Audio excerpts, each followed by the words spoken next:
আসসালামু আলাইকুম এভরিওয়ান, সবাই কেমন আছো? আলহামদুলিল্লাহ আমি ভালো আছি। তো আজকে একটা পিঠা বানাবো তোমাদের ভাইয়ার জন্য।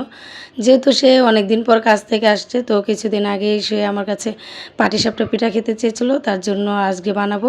তো প্রথমে আমি নিয়ে নিলাম গুড়, তারপর নিয়ে নিলাম নারকেল, তারপর আর কি গুঁড়ো দুধ নিয়ে নিলাম পাটিসাপটা পিঠার জন্য।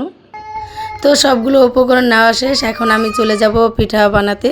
তো পিঠা বানানো কীভাবে বানাবো সেটাই তোমাদের দেখিয়ে দিচ্ছি। তার জন্য চুলায় ফ্রাই প্যান বসিয়ে দিলাম, বসিয়ে এইভাবে পিঠাগুলো সবগুলো ভেজে নিলাম আর কি। প্রথমে তাওয়াতে দিয়ে তারপর পুর দিয়ে তারপর পিঠাগুলো ভেজে নিলাম। তো আজকের এই কষ্টটা করছি শুধুমাত্র তোমাদের ভাইয়ার জন্য। তোমাদের ভাইয়া যখন এই পিঠাটা খেয়ে খুশি হবে তখন এই কষ্টটা আর কি কষ্ট মনে হবে না। তো পিঠাগুলো বানানো হয়ে গেল। তো তোমরা দেখতেই পাচ্ছ পিঠাগুলো কতটা সুন্দর হয়েছে, দেখতে খুবই ভালো লাগছে। তো চলো দেখি তোমাদের ভাইয়ার এক্সপ্রেশনটা কেমন। তোমাদের ভাইয়া আর কি আমার মনে হয় যে অনেকটাই খুশি হবে, কারণ তার খুবই পছন্দের একটা পিঠা এটা। তো তোমরা সাথেই থাকো, দেখি তোমাদের ভাইয়া আর কি কেমন সারপ্রাইজ হয়। তো এই যে নিয়ে আসলাম পিঠা তোমাদের ভাইয়ার হাতে আর কি। তোমাদের ভাইয়া দেখে আর কি অবাক হয়ে গেছে পিঠাটা দেখে। তো দিয়ে দিলাম তোমাদের ভাইয়ার হাতে, দেখি সে খেয়ে কী বলে।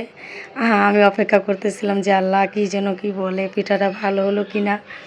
তো এই যে খাচ্ছে তোমাদের ভাইয়া, তো দেখতেই থাকো কি বলে। খুবই নার্ভাস ছিলাম আমি।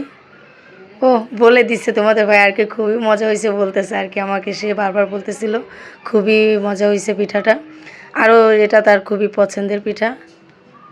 তো দেখতেই পাচ্ছ তোমাদের ভাইয়া কতটা খুশি হয়েছে। তার এরকম খুশি হওয়া দেখলে না আমার খুবই ভালো লাগে আর কি, খুবই ভালো লাগছিলো। সে বারবার আমাকে প্রশংসা করতেছিল যে খুব ভালোই হয়েছে পিঠাটা। তো তোমরাও কিন্তু বন্ধুরা এরকম বাসায় আর কি নিজেদের হাজব্যান্ডকে সারপ্রাইজ দিতে পারো এরকম ছোটোখাটো। তো তোমাদের ভাইয়া খুশি হয়েছিল অনেক। তারপর ও আমাকে বলতেছে একটু খেয়ে দেখো পিঠাটা কতটা মজা হয়েছে। তা এই বিষয়টা আর কি অনেকটাই, এই সময়টা অনেকটাই আনন্দের ছিল। তো বন্ধুরা এই আনন্দ মুহূর্তটা আর কি তোমাদের সাথে ভাগ করে নিলাম। তো আজকের ভিডিওটা এই পর্যন্তই ছিল। যারা যারা আমার পাশে ছিলে সবাই একটা লাইক করে দিবে প্লিজ, আর যারা নতুন সবাই আমার চ্যানেলটা সাবস্ক্রাইব করে দিবে।